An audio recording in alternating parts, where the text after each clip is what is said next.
Indo-British Advanced Pain Clinic, Noppimayam Surgery Duram. For appointments 9155 15563.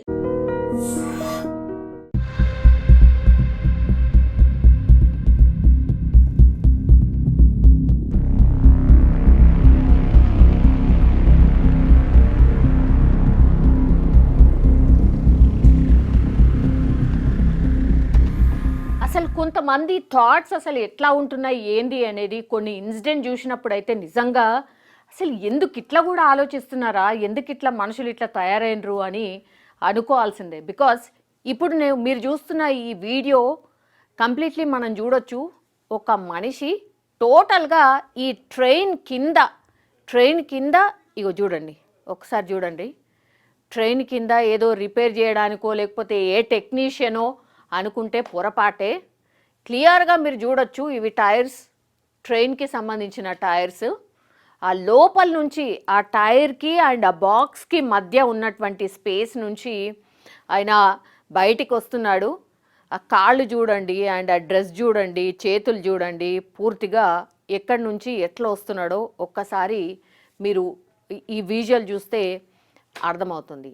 ఈయనెవరో ట్రైన్కి సంబంధించిన technician, ట్రైన్లో ఏమన్నా జరిగిందా, ట్రైన్ కింద ఏమన్నా టెక్నికల్ ఇష్యూస్ ఉన్నాయా అని చెకింగ్ చేయడానికి లోపలికి వెళ్ళి వస్తున్నటువంటి వ్యక్తి అస్సలే కాదు. యాక్చువల్లీ ఈయన ప్రయాణికుడట. మధ్యప్రదేశ్లో జరిగినటువంటి ఇన్సిడెంట్, ఈ షాకింగ్ ఇన్సిడెంట్ చూసిన ఈ రైల్వే అధికారులు ఎవరైతే టెక్నికల్లీ ఏమైనా ప్రాబ్లం ఉందా, ట్రైన్ చాలా ఎక్కువ డిస్టెన్స్ జర్నీ చేస్తున్నప్పుడు, యాక్చువల్లీ మధ్యప్రదేశ్కి సంబంధించిన ట్రైన్, ఆ ట్రైన్ అంటే దాదాపు ఒక 700 నుంచి 800 కిలోమీటర్ల జర్నీ కంటిన్యూ చేస్తున్నటువంటి ట్రైన్లో ఇతను ఎక్కడో మధ్యలో డిస్టెన్స్లో దిగాల్సిన ప్రయాణికుడు అనాలనేమో, ఇక ప్రయాణికుడే. ఎందుకంటే ఈయన 250 కిలోమీటర్లు ఇట్లనే ఈ ట్రైన్ కింద బాక్స్కి టైర్ల కింద ఇట్లా జర్నీ చేసి వచ్చిండు.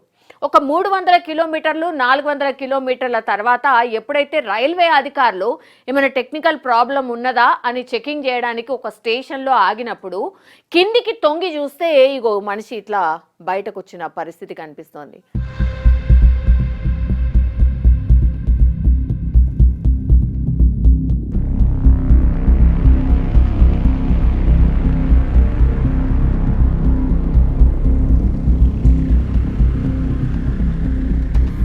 అసలు ఏంది ఇది?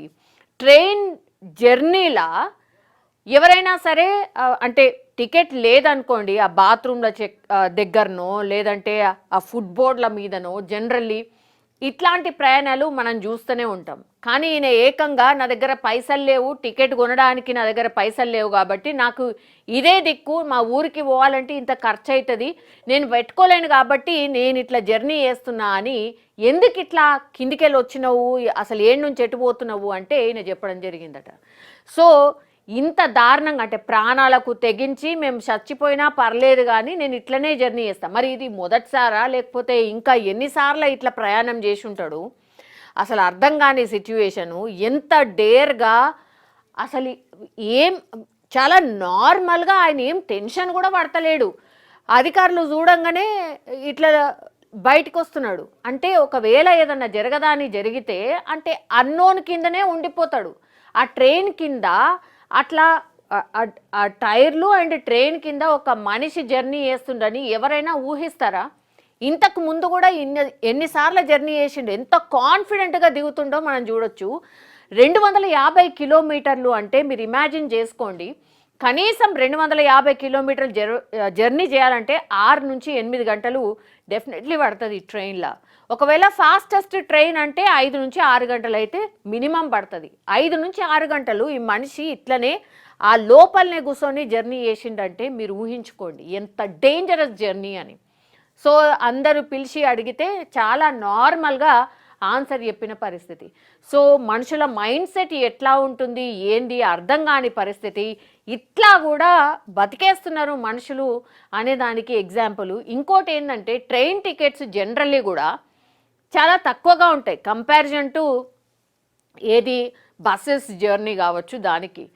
సో మరి రిజర్వేషన్ లేదా, లేకపోతే ఎవరైనా ట్రైన్ లోపలికి ఎక్కనికి ప్రయత్నం చేసినప్పుడు లేదు ఆ టికెట్ ఉండాలి అన్నారా, మరి ఇంకేమన్నారో తెలీదు. లేకపోతే ఇట్లనే ఈ ఈ ఈ పర్సన్ లాగానే ఇంకెవరైనా జర్నీ చేసి మరి ఈయన నేను కూడా జర్నీ చేయొచ్చు అని ఇట్లా ఎక్కిండా.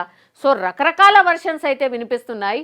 ఇది మన కాడ కాదు కానీ మధ్యప్రదేశ్లో జరిగిందట. కానీ డేంజరస్ అంటే డేంజరస్, నిజంగానే ఒక స్టంట్ అనుకోవచ్చు ఇది. అంటే ప్రాణాలు పోయినా పర్లేదు అని ఇట్లాంటి ఫీట్లు చేసినట్టయితే మనకి వీడియో చూసిన తర్వాత అర్థమవుతుంది. కానీ దయచేసి ఇట్లాంటివన్నీ చేయడం తప్పు. అండ్ రైల్వే శాఖకు కూడా పాపం ఇది నిజంగానే రైల్వే డిపార్ట్మెంట్కి కూడా ఒక క్వశ్చన్ మార్క్ లాగానే ఉండిపోతుంది. బికాజ్ ఇట్లాంటివి చూసినప్పుడు ఇంకేం చేయాలి మరి ప్రయాణికుల సేఫ్టీ గురించి అనేది కూడా ఒక ఆలోచన వచ్చే పరిస్థితి ఉంటుంది. ఇప్పటికైతే ప్రస్తుతము ఇతన్ని రైల్వేకి సంబంధించిన పోలీసులు అరెస్ట్ చేసిండ్రు, క్వశ్చన్ చేస్తున్నారు.